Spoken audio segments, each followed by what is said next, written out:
Let me restate this clearly.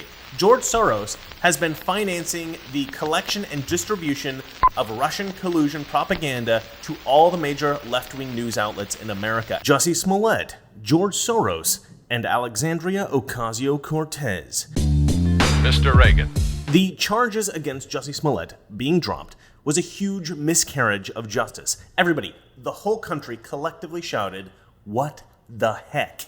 Pardon my language. How could something like this happen? This selfish, entitled, attention-seeking actor from Hollywood orchestrated a hoax that, if it had been successful, might have caused protests or riots. It could have caused violence against Trump supporters, and it would have encouraged a lot of people to vote against Donald Trump in the next election, potentially helping to sway American politics in a hugely significant way. And Jussie Smollett did this also he could look cool. A lot of people have speculated about the motivations of this guy. A lot of people think that it was an ideological effort to smear Trump supporters. I actually don't think so. I mentioned this in a previous video, but I think Jussie Smollett just wanted attention. Jussie Smollett was a child actor. He was treated like royalty by Hollywood since he was a young boy. He was in all kinds of movies and TV shows. Jussie Smollett is not a child of oppression. He was never marginalized for being black. He was never vilified for being gay. He exploits the historical victimization of others for his own benefit. He wears their suffering like a badge of honor, as if he himself had endured it all personally. It feels like if I had said it was a Muslim or a Mexican or someone black, I feel like the doubters would have supported me a lot more. And that says a lot about the place that we are in our country right now. They called me a Make no mistakes, I will always continue to fight for the justice, equality, and betterment of marginalized people everywhere. The only suffering Jussie Smollett ever endured is not being quite as famous as he wanted. All right, now I have to interrupt to tell you about my sponsor, VirtualShield, and I use this product. So what is VirtualShield? VirtualShield is a VPN. Watch what happens to my IP address when I turn on VirtualShield. See it change? That is a random IP address. No one knows who I am. I am anonymous. If you care at all about your privacy, if you care about your wife's privacy, your daughter's privacy, your mom, your son, you will make sure that you get VirtualShield. You know, Facebook collects all of your location history on your phone by default. Various apps and websites, your internet service provider, the US government, foreign governments, and hackers all have access to your information. You need VirtualShield VPN. We all do. This month, VirtualShield is offering an Easter special of 40% off all VPN plans and all premium add-ons for as low as $3 per month. You also get the first 30 days free as a trial. And don't forget about IdentiSafe, and this is my favorite feature of VirtualShield. With IdentiSafe, you can block your computer's microphone and camera from spies and hackers. For anybody who's paranoid about the government watching or listening in on your every move, IdentiSafe is for you. VirtualShield VPN is one of the fastest and one of the easiest VPNs to use in the world. Protect your personal data now with a VPN. Go to www.virtualshield.com/Mr. Reagan and get 40% off this month. The link is in the description. All right, now that I told you about that, let's get back to the video. One writer described Jussie Smollett's motivation as victimhood chic. Another wrote, "There is nothing quite so glamorous for a gay black actor in Hollywood as being beaten up by two racist white guys." And as brutal as that sounds, I think it's actually true. Jussie Smollett grew up with an enormous amount of privilege. Privilege, the left's favorite attack word. Jussie Smollett grew up with wealth and fame and more things than any kid might dream of. He clearly thought that he was something special. But fame comes and fame goes. She is a fickle mistress. And we all know how child actors tend to turn out. There was a period in which Jussie Smollett seems to have fallen out of favor with Hollywood. He wasn't getting hired so much. It's at this time I suspect that Jussie Smollett lost his mind. Eventually, he landed the job on Empire and once again rose to prominence, at least with the audience of that show.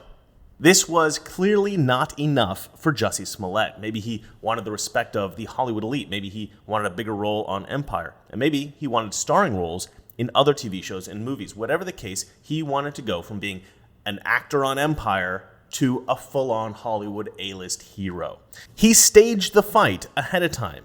Okay, he discussed in his famous interview how he wanted to combat the perception of gay men as weak. You know, we live in a society where, as a gay man, you were considered somehow to be weak. And I'm not weak. I am not weak. And we are, as a people, are not weak. I want them to see that I fought back. They ran off. I didn't. He insisted that he was not weak, and he said that he fought off his attackers. Presumably, if the camera that he staged the attack in front of was actually pointing at him, as he had thought, then we would have seen quite a show. I imagine we would have seen Jussie Smollett heroically fighting off the first attacker, only finally succumbing to the assault when the second attacker joined in, and he was outnumbered by the black, racist Nigerian Trump supporters. Fortunately for the world, Jussie Smollett is an idiot. He cannot properly plan or execute a hoax of this nature, and we are not in the dire situation that we would be had Smollett actually been good at pulling something like this off. The fact that he was willing to sacrifice Americans' perceptions of their fellow Americans so that he could become the gay black darling of Hollywood, the sinister plotting, planning, and the execution of this little fantasy must be punished by a fair and blind justice system. But we did not have a fair and blind justice system prosecuting Jussie Smollett. We had this woman, Kim Foxx. As I'm sure everybody knows by now, Kim Foxx, the district attorney of Cook County, dropped all of the charges against Jussie Smollett and just let him walk. Why did she do that? Well, the reason that she did it is because she was contacted by this woman, Tina Chen. Tina Chen's text messages to Kim Foxx were leaked to the press, so it looks like this woman pressured Kim Foxx to drop the case. Who is Tina Chen? Tina Chen is good friends with Amy Rule. Amy Rule is the wife of Chicago Mayor Rahm Emanuel. Tina Chen was also the chief of staff for Michelle Obama. Remember, Michelle Obama is from Chicago. So Tina Chen is connected to very powerful people in Chicago. Also, Tina Chen is good friends with the Smollett family. Here's a fundraiser for Tina Chen's feminist organization, Time Out, where Tina Chen addressed her donors with Jussie Smollett's sister, Journey. All right! Hello, everyone. Tina, this is so amazing. Thank you for having me here. Look at these beautiful people. Okay, so time's up, Tina. Time's up. Time's up. Hashtag time's up. We stand here linked, not ranked. Okay, so tell us, what's next? What's next? So what's next is, let's start with talking about the Time's Up Legal Defense Fund. Yes. So what it looks like to me is that Tina Chen organized the dismissal of the Jussie Smollett case. Chicago is one of the few places that still has a political boss. What's a political boss? In the old days, cities in America had very powerful local politicians who anointed all the various other politicians within the town. They ran the political machine, as it was called. These political machines organized citizens to go vote and to vote in a particular way. These political machines and the bosses who ran them were notoriously corrupt. Historically, political bosses have been both Republican and Democrat, but the most famous bosses and the most corrupt bosses are notoriously Democrat. The most famous is certainly Boss Tweed of Tammany Hall in New York. Another famous political boss was Richard Daley in Chicago. The successor to Richard Daley is the man who is currently the political boss in Chicago. One of the last true political bosses in America. It's this man, Michael Madigan. If you want to be in politics in Chicago, you must have the blessing of Michael Madigan. Case in point, Michael Madigan's daughter, Lisa Madigan, was the Attorney General of Illinois for the last 6 years. So again, if you want to get into politics in Chicago, this is the guy to make you. Michael Madigan, Chicago's godfather. But Kim Foxx was not anointed by Michael Madigan. In fact, no one in the Chicago political machine wanted Kim Foxx to be the district attorney of Cook County. Not even her mentor, the almost mayor of Chicago, Tony Preckwinkle. And yes, that is her real name. So if no one in Chicago was backing her, how did Kim Foxx get the job? Kim Foxx was anointed by this man, George Soros. George Soros was the single biggest donor to the Kim Foxx campaign for district attorney of Cook County, $408,000 to be exact. Now, what is a billionaire doing financing the campaign of a district attorney in Chicago? Before I answer that question, I'd like to address the problem with talking about Soros at all. The name George Soros is often connected to conspiracy theories. And I will say this, throughout my research, I did find a few sources that were kind of sketchy. So for this video, I spent a lot of time parsing the research. I had to go through all of the accusations that I found, and I would have to follow the research to its core and look at the raw data. And if there was something there, then I would include it in my research. And if the accusations were too speculative or if I couldn't find the official documentation, I would not include it. And you would be surprised how much crazy sounding Soros stuff is 100% true. And one of the true things is the report that George Soros funded Kim Foxx's campaign. Now, why does this matter? Well, it matters for several reasons, but the thing that bothers me at the moment about Soros funding Kim Foxx's campaign is that Kim Foxx is weak and unqualified. She's a DA who is subject to the influence of important people. Usually, all that campaign funding buys the funder is access. But as we've seen with Alexandria Ocasio-Cortez, if the politician who's being elected is unqualified for the job, then they may be susceptible to more influence than is typical. A lot more. In the case of Kim Foxx, not only does she appear to me to be underqualified and unsuited for the job, but also she does not seem to be a person who has the courage of her convictions. She does not have the strength to stand up to powerful people in order to do her job fairly and ethically. Now, I have looked into Kim Foxx quite a bit, and I can say this. I like her. I think she's a very good person. One thing that I'm particularly impressed by is that she's gone after a lot of wrongfully convicted prisoners. She's gotten their cases overturned and they were released from prison. I think that's an incredibly noble thing to have done. She has also publicly encouraged the victims of R. Kelly to come forward so that R. Kelly can be better prosecuted. These are great things. She doesn't seem to be particularly friendly with the police force, but I don't actually think that's a bad thing. I have discussed this case with some of my police friends, and from what I understand, the Chicago police system is one of the most corrupt in the country. I know policing is dangerous and officers need to be given a lot of discretion, but I absolutely believe in accountability for police officers. So I do think that we need somebody in the DA's office who can hold them accountable. That said, as much as I like Kim Foxx's intentions, she does not appear to be the right person for the job. So now you might be thinking, did the charges being dropped in the Jussie Smollett case have something to do with George Soros? No, George Soros had nothing to do with it. It had everything to do with Tina Chen. However, if you have a third party, and that third party wants their own agenda pushed, and they're financing the candidacies of our local elected officials, we will not get the best people in office. We're going to get people who are vulnerable to pressure and easily influenced. In the case of Kim Foxx, it was not the party that financed her that was able to wield influence over her, but rather it was another powerful person, the well-connected Tina Chen. I don't blame Kim Foxx for what happened in the Jussie Smollett case. I feel bad for Kim Foxx. I feel like Kim Foxx has been used as a pawn by outside powerful forces that have led to this dramatic miscarriage of justice. And you might say, well, this is Chicago. It's not every town in America. This is just one incident. This isn't that big of a deal. Well, that's not quite right.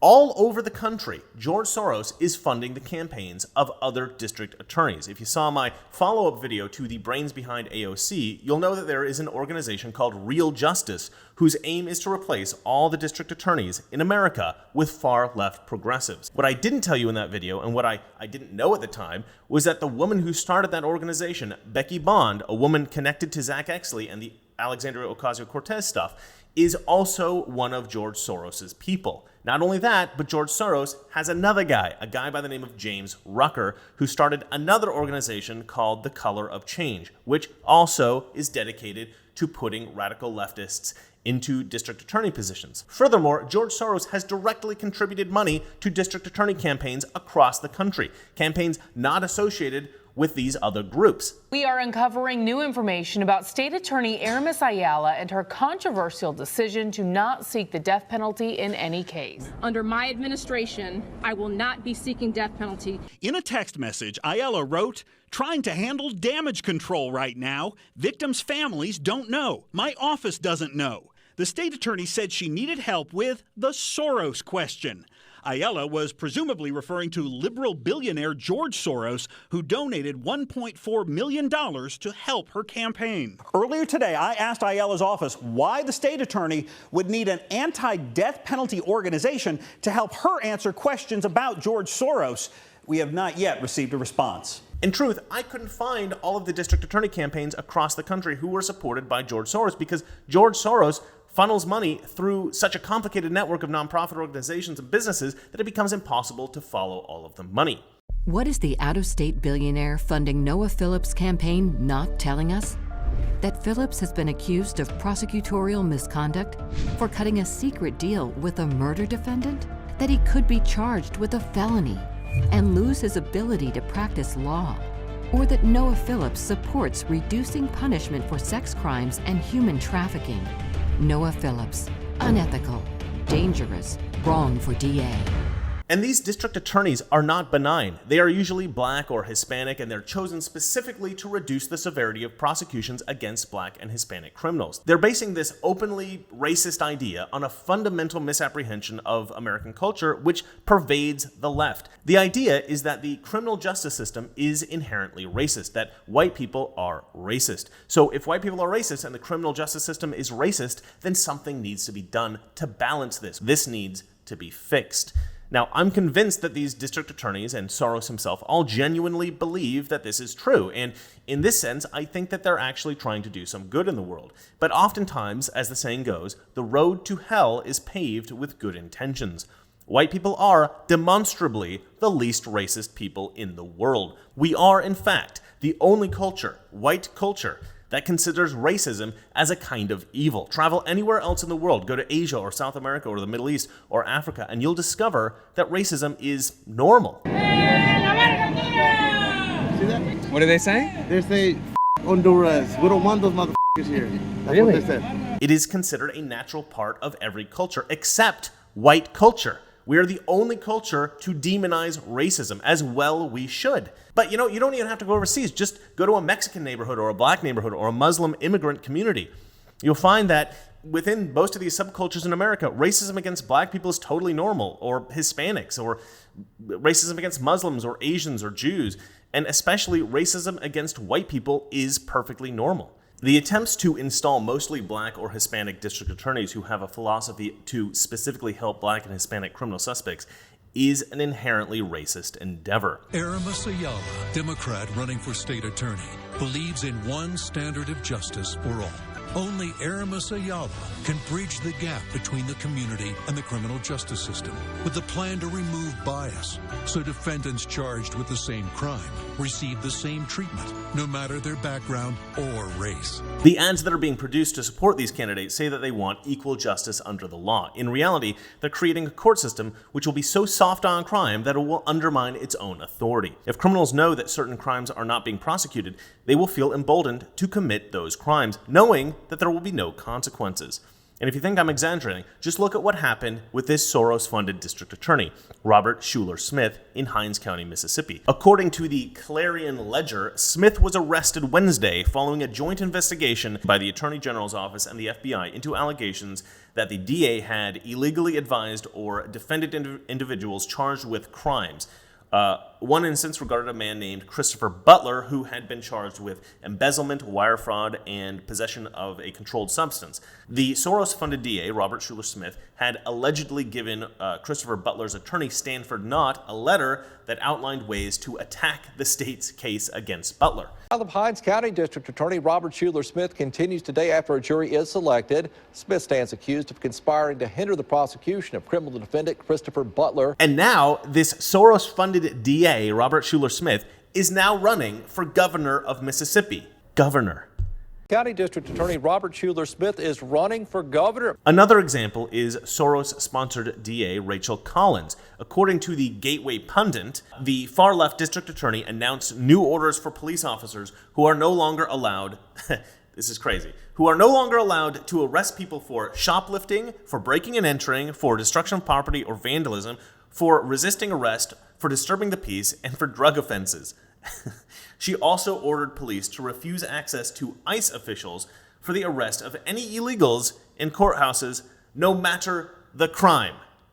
Now, a prosecutor who is sympathetic to the defendants that he or she is prosecuting sounds all warm and fuzzy. The 13-year-old girl inside me loves this idea. A world in which everybody loves everybody, no matter what horrific crime they committed? OMG, that's just too cute. I mean, after all, as Nancy Pelosi reminds us, these criminals are people too. When the President of the United States says about undocumented immigrants, these aren't people, these are animals. You have to wonder every day that you think you've seen it all. Along comes another manifestation of why their policies are so inhumane. But warm and fuzzy isn't always the most effective solution. Criminal prosecutors need to be tough on crime. They need to put all their energy and focus into prosecuting criminals. Why? Because there is something called a criminal defense attorney, and that person's job is to put all their energy and focus into defending the accused. The way the system works is that you have one side trying to prove the defendant committed the crime and the other side trying to show that the defendant did not commit the crime. If you have a criminal defense attorney and a prosecutor both defending the accused, who's going to appropriately present the case against the accused? No one. There is no one to do that. District attorneys, prosecutors exist in order to protect the public from criminals. They do not exist to defend criminals against the government. The government is a tool that we use to ensure the rule of law in America. By inserting all of these radical left soft-on-crime prosecutors, George Soros is undermining the fundamental philosophy behind our criminal justice system. But Soros' ambitions are far bigger and far more sinister. George Soros funds candidates for office in almost every level of government. He's famous for trying to help get Hillary Clinton elected, but he also contributes to a mind-boggling number of candidates for Congress. You've probably seen my video accusing Alexandria Ocasio-Cortez of being a puppet for Saikat Chakrabarti and in turn for the mastermind Zach Exley. But Zach Exley is only the Darth Vader of this story. The Emperor is George Soros. Zach Exley started his political activism as something that might be described as a cyber terrorist. This is how he got onto George Soros' radar, and Soros installed him as the first organizing director of MoveOn.org. Glenn Beck first pointed this out back in 2010 in his series about George Soros entitled The Puppet Master. Who had they tapped for the executive director of MoveOn.org? This guy, Zach Exley. I've never heard of him before. Do you know who he is? Well, he previously had trained activists for the anarchist group, the Ruckus Society. These are the riots in Seattle, helped orchestrated by this guy. He's also a blogger for the Huffington Post, which is interesting because the Huffington Post gets money from George Soros. Oh, and he's also a fellow with the George Soros Open Society Institute. Glenn Beck might be a genius. This was 2010. Glenn Beck sacrificed his job at Fox News for this series.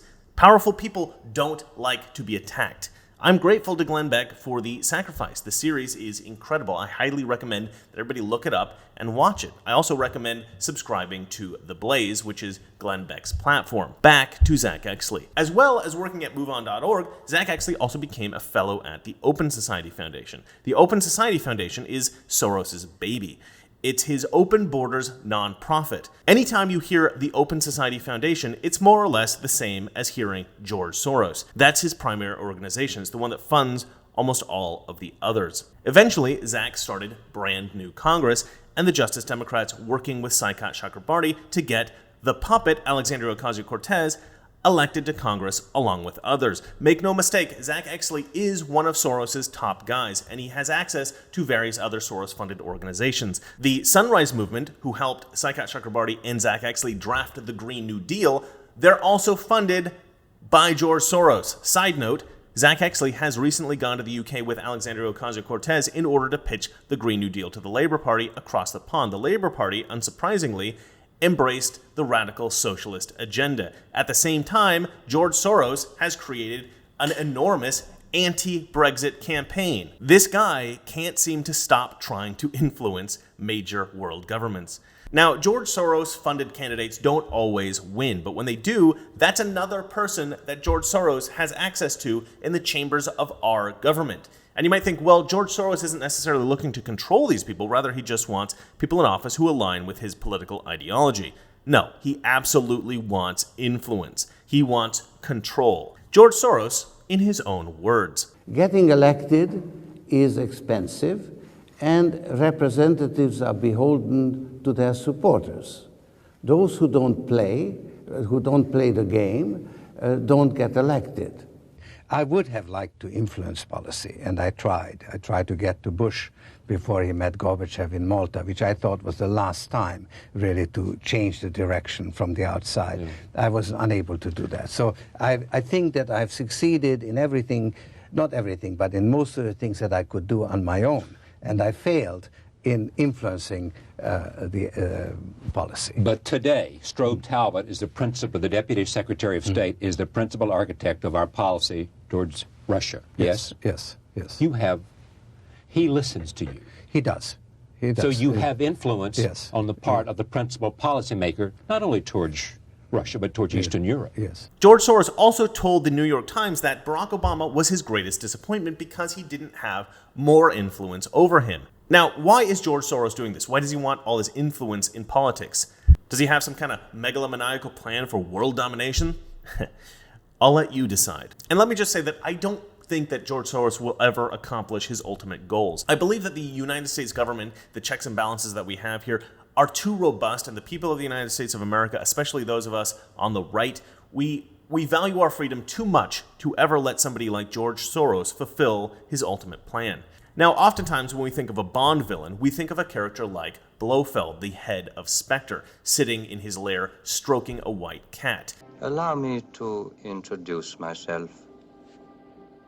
I am Ernst Stavro Blofeld. I don't know if that's a fair characterization of George Soros. I don't know how much he likes cats. I think George Soros's primary goal is power. He's tried to influence every US presidential election since 2003, when he characterized his attempts at ousting then-President George W. Bush as the central focus of my life. I believe Soros's aim before he dies is to become the most powerful man in the world, more powerful than Putin, more powerful than the President of the United States of America.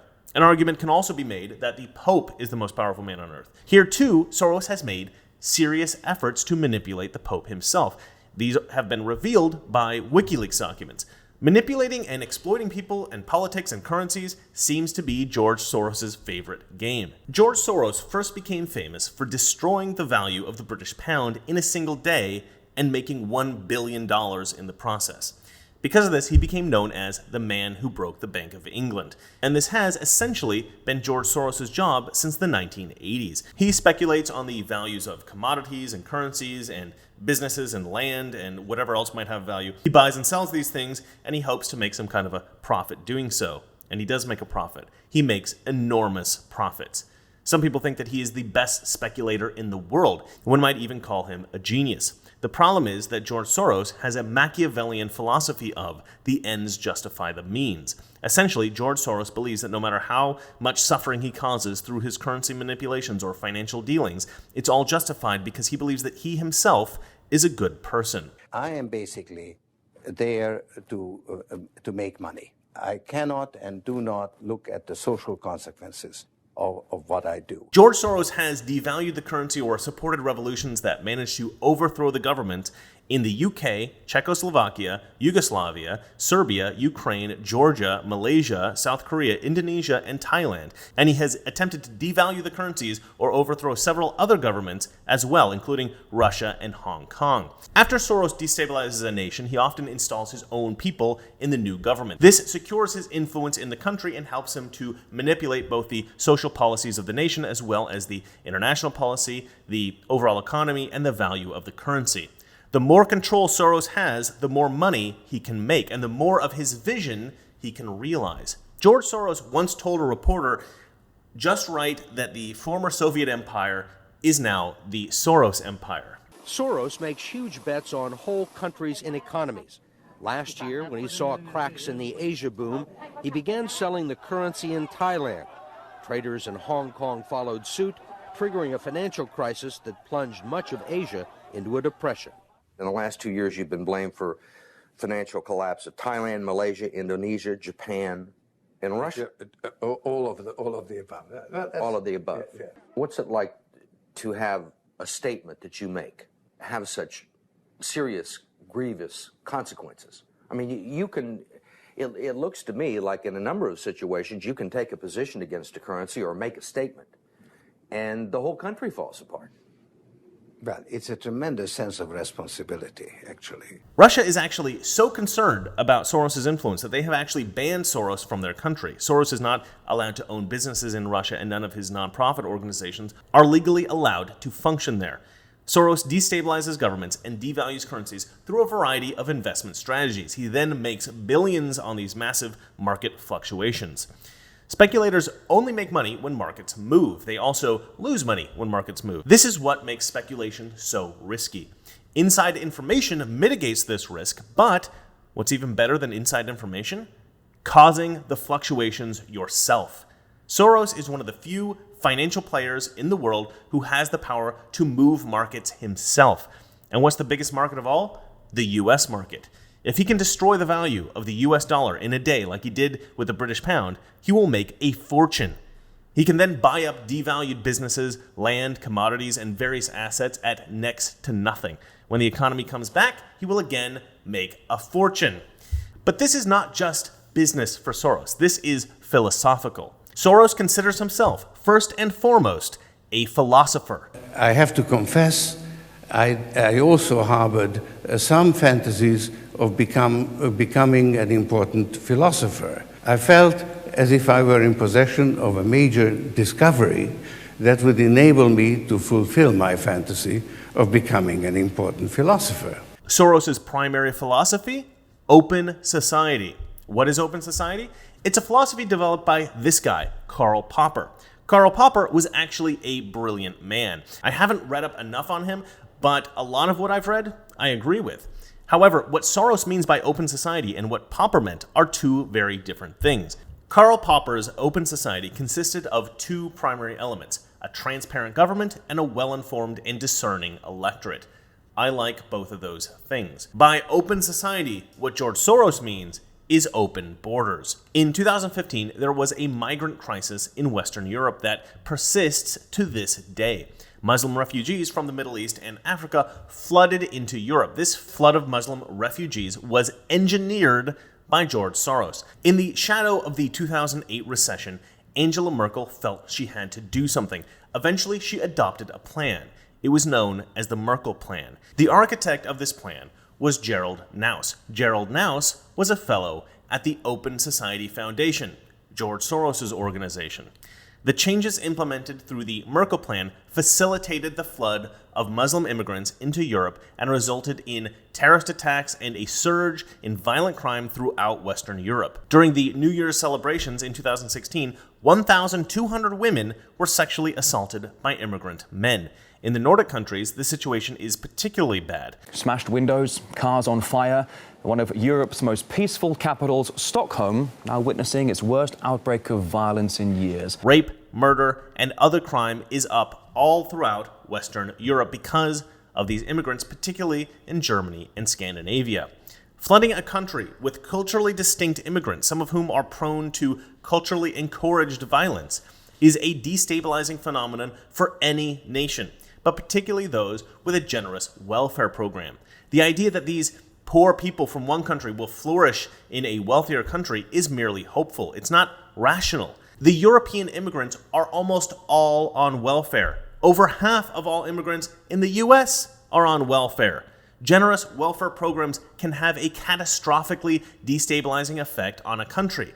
This was recognized in the 1960s when Richard Cloward and Francis Fox Piven wrote their famous article in The Nation entitled "The Weight of the Poor, A Strategy to End Poverty." Their strategy was to overwhelm the welfare system in order to collapse it so that the state would have to shift to a universal guaranteed income. Within the article, they wrote this: "It is our purpose to advance a strategy which affords the basis for a convergence of civil rights organizations, militant anti-poverty groups, and the poor. If this strategy were implemented, a political crisis would result that could lead to legislation for a guaranteed annual income and thus an end to poverty. By the collapse of current financing arrangements, powerful forces can be generated for major economic reforms at a national level. As the crisis develops, it will be important to use the mass media to inform the broader liberal community about the inefficiencies and injustices of welfare." The strategy works like this: organize the masses, use them to overwhelm the system,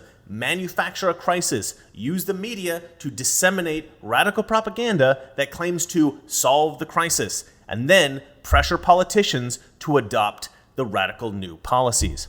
Remember Alexandria Ocasio-Cortez's Green New Deal? Quote, "economic security for all those who are unwilling to work." It looks like the left's strategy of manufacturing crises that force radical legislative change is still alive and well. Manufacturing crises seems to be Soros' favorite game.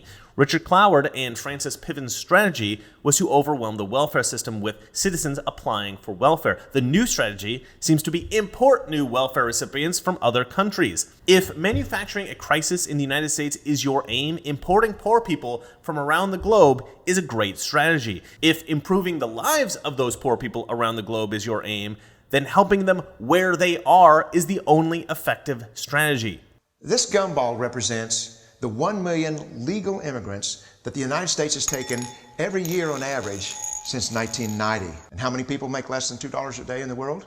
We'll start with Africa, 650 million. And in India, another 890 million people. China adds another 480 million people. The rest of Asia has a heartbreaking 810 million people who the World Bank says make less than $2 a day. 5.6 billion people in the world who live in countries with average incomes below that of Mexico.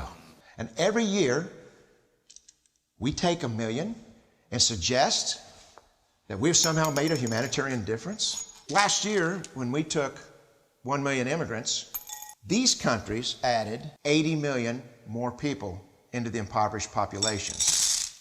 Immigration can never be an effective or significant way to deal with the suffering people of the world. The only place that 99.9% of these people can be helped is where they live. Let's help them there. And you might think, well, maybe Soros just really likes poor black people or poor people who are not white. Because, I mean, I've never heard of Soros helping any group that helps poor white people anywhere in the world ever, except the people in Kosovo who are Muslim. I mean, he seems to be trying to give poor Muslims and Hispanics and black people, all poor non-white people, a better life by funneling them into Europe and the US, right? So maybe he's being seriously, genuinely benevolent. And for a while, I really thought this, and I think there is a bit of that, and I'll talk about it at the end of the video, but then it struck me.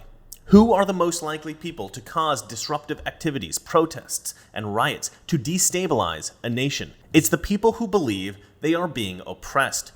Who in the Western world, Europe, and the United States, which groups in these regions tend to believe they are being oppressed? Ethnic minorities, feminists, LGBT, the poor, immigrants, all the people that George Soros finances. Now, if you want to cause disruption in a region, you need more of these kinds of people. Well, there isn't a huge pool of lesbians that you can draw from, but there are immigrants. The whole world is full of them if you can just convince people to immigrate. And in their adopted countries, they will be ethnic minorities, and some of them will be women. Some might even be gay. And you might be saying, well, that's extremely cynical. But allow me to read again from Cloward and Piven's 1966 article. The national Democratic leadership is alert to the importance of the urban Negro vote, especially in national contests.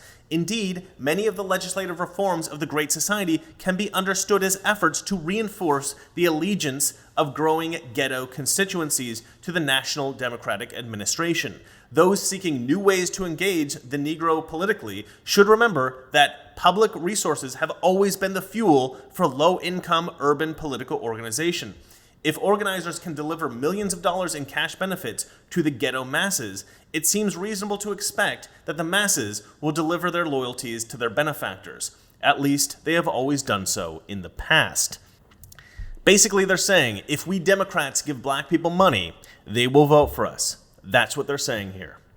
It's a rare moment of raw honesty from Democrats. I suspect that no Democrat today would dare say something this honest, but the Democrats have expanded this. It's no longer the black vote that they're buying. It's the women vote and the LGBT vote and the environmentalist vote and the immigrant vote. And they can leverage these groups towards civil unrest if they can convince them that they are oppressed. Use them for protests and riots, etc. They can use them to turn public opinion toward their radical ideas. So we've established that Soros destabilizes governments and devalues currencies, making billions in the process. He installs his own people into government positions. Here is the 5-step strategy from Richard Poe.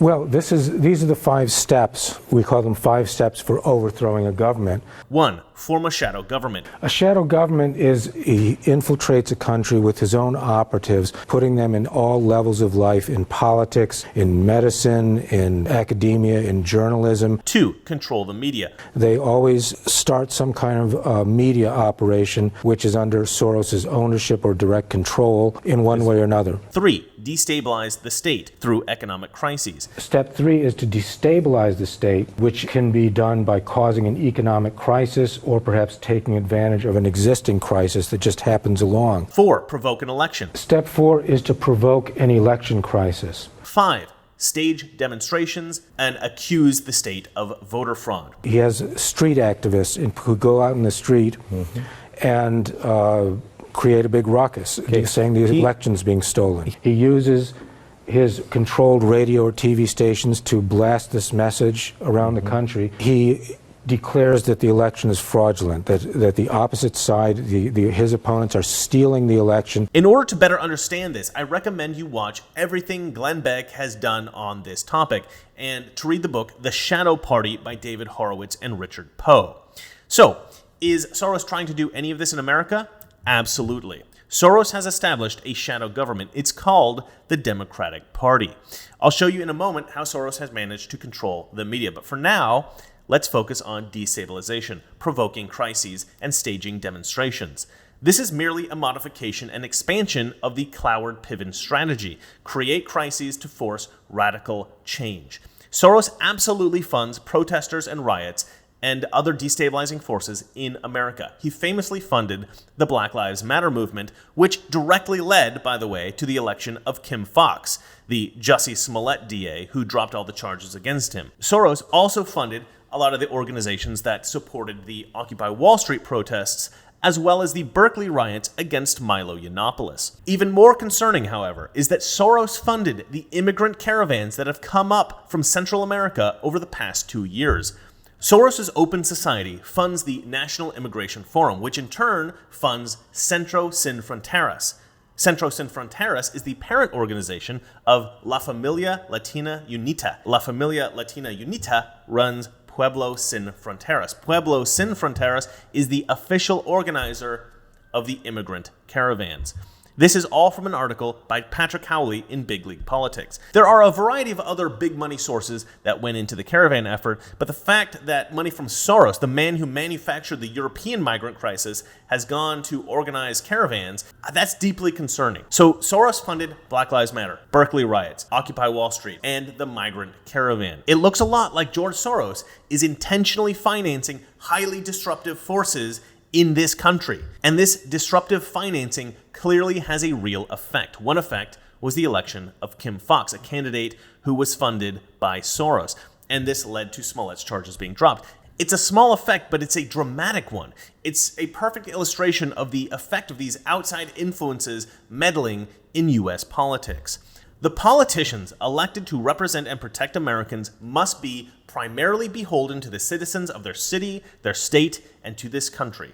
Their primary concern should not be the benefit of George Soros or Tina Chen or Jussie Smollett. So we've got a problem with Soros infiltrating every area of the U.S. government that he possibly can. We've got a problem with Soros funding destabilizing forces throughout the country. Do we also have a problem with Soros infiltrating the U.S. media with propaganda? Yes, we do. Soros and a few of his billionaire buddies fund an organization called the Democracy Integrity Project. What is the Democracy Integrity Project? It sounds so dignified. Democracy, integrity. From everything I could figure out, this organization was created for the sole purpose of collecting and distributing Trump, Russia collusion propaganda. No joke. The Democracy Integrity Project provides daily research briefings 5 days a week to the New York Times, the Washington Post, BuzzFeed, ProPublica, CNN, MSNBC, and a variety of other news outlets. And here's the kicker. The Democracy Integrity Project paid Fusion GPS $3.3 million, presumably to continue to dig up dirt on Trump for their disinformation campaign. They also paid Christopher Steele, the author of the fake dossier, $250,000, presumably for the same purpose. Let me restate this clearly. George Soros has been financing the collection and distribution of Russian collusion propaganda to all the major left-wing news outlets in America. And for those of you who are skeptical, I did not merely take this out of a right-wing conspiracy website. This was reported in the New York Times. An article defending George Soros, by the way. Allow me to read from the article. George Soros' representatives say he gave $1 million to one such group, the Democracy Integrity Project, which was established after the 2016 election to investigate foreign interference in elections and to research Mr. Trump's connections to Russian interests. Mr. Soros is considering additional donations to the group, which has paid for research from Fusion GPS, the firm behind the controversial dossier containing salacious claims about Mr. Trump's ties to Russia. The very scale of his activities has given Republicans an opening to portray him as a nefarious driving force behind divisive political conflicts. It hasn't given Republicans an opening to portray him as a nefarious driving force behind political conflicts. He is a driving force behind divisive political conflicts. How dare we portray him exactly as he is? So what's the end game? I believe that Soros' goal is to become the most powerful man in the world. I believe he aims to do this through influence, manipulation, and control over world leaders and various other politicians. He was quoted by biographer Michael Kaufman as saying that his goal is to become the conscience of the world. From NPR News, I'm Steve Inskeep.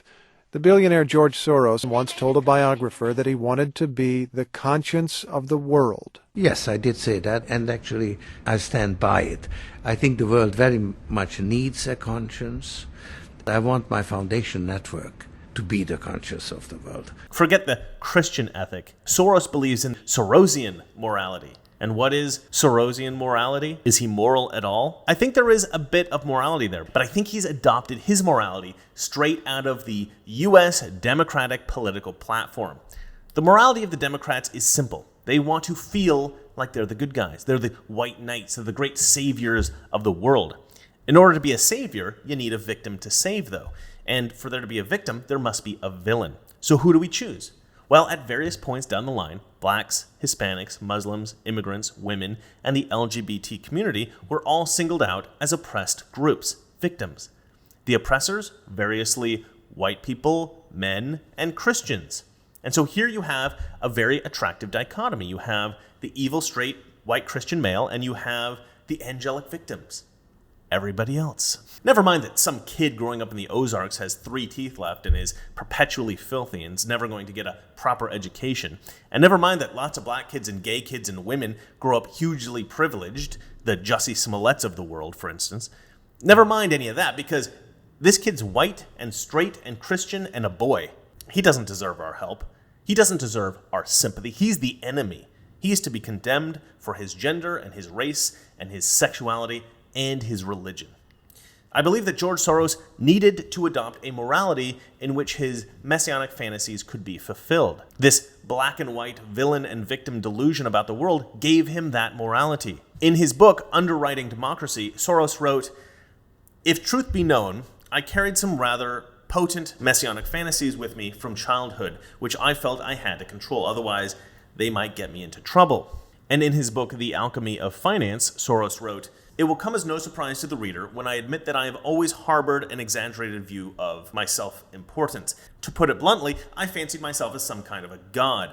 My sense of reality was strong enough to make me realize that these expectations were excessive, and I kept them hidden as a guilty secret. As I made my way in the world, reality came close enough to fantasy to allow me to admit my secret, at least to myself." And he has since elaborated on that. He said, "It's a sort of disease when you consider yourself a kind of a god, the creator of everything, but I feel comfortable about it now since I began to live it out." In 1944, Soros told the New York Times, "I'm sort of a deus ex machina. I am something unnatural. I'm very comfortable with my public persona because it's one that I've created for myself. It represents what I like to be as distinct from what I really am. You know, in my personal capacity, I'm not actually a selfless, philanthropic person. I'm very much self-centered." So Soros has a God complex, messianic fantasies, Whatever these fantasies are, they're not about being the savior of the Jews. In 2016, hackers at DC Leaks released thousands of documents from Open Society Foundation, George Soros' nonprofit.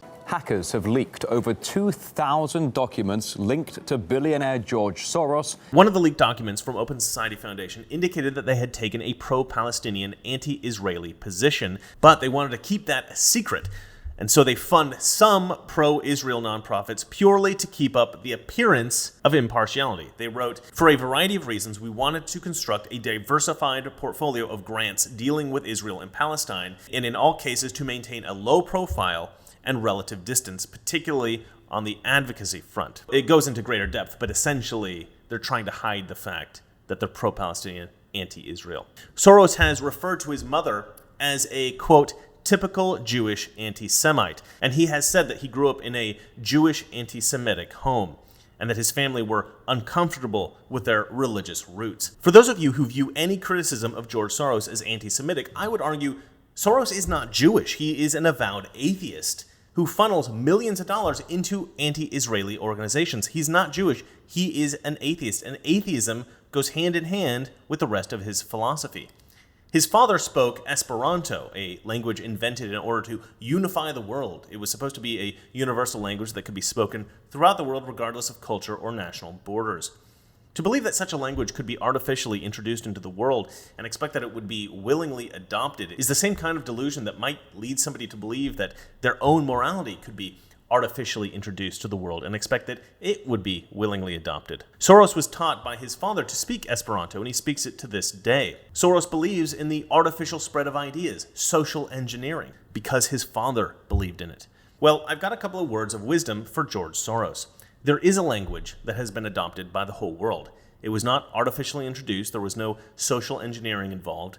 It was spread naturally, the consequence of culture and business and technological advancement. It's another language you speak, George Soros. English. And there's a universal morality in place as well, one that has been adopted by 2 billion people, about a third of the world population, and it's ever growing. Christianity. For anyone who is still not convinced that George Soros is a threat to America, keep in mind that Soros, in his book The Age of Fallibility, wrote, "The main obstacle to a stable and just world order is the United States. We cannot allow billionaires with God complexes to decide who wins elections here in our country. That includes more than just George Soros. There's a lot of these guys. Mike Bloomberg, Tom Steyer, Donald Sussman, and about a gazillion guys out in Silicon Valley. If we allow these men to decide the fate of our country, we will get more people like AOC. We will get more people like Kim Fox. Sure, they satisfy the morality of the left. They're not men, and they're not white. But they're also not qualified. And they're subject to the manipulation of powerful people. And they do things that are harmful to the country, like refusing to prosecute Jussie Smollett because he's better than the rest of us. Sure, he grew up with money and fame, but he's black and he's gay and he's famous. He shouldn't really have to pay for his crimes, right? Wrong. Jussie Smollett should be in jail. Kim Fox should be out of a job. And Alexandria Ocasio-Cortez and half of Congress should be voted out in the next few election cycles. Let's make America great again. Well, that's it for me. If you like this video, hit the like button. If you want to see more like this, please subscribe. And if you hate me, you are undoubtedly George Soros. A quick message for George. I don't necessarily think you're a bad guy. I'm an optimist. I like to see the good in everyone. If I knew you in person, I would hope that we would be friends. But I think your open borders efforts are disastrous. I think many of the rapes and murders throughout Europe in the past few years are a direct result of your efforts. And I think that you need to reconsider the morality that you have adopted. I hope that the main obstacle to a stable and just world order is the United States. We don't need a one world order. We just need the various cultures of the world to respect one another. Disregarding the sovereignty of national borders is the definition of disrespect. The United States is the closest thing to an open society this world has ever seen. The United States is the greatest country in the history of the world. Good night. The trouble with our liberal friends is not that they're ignorant. It's just that they know so much that isn't so. President, in talking about the continuing recession tonight, you have blamed mistakes of the past, and you blamed the Congress. Does any of the blame belong to you? Yes, because for many years I was a Democrat.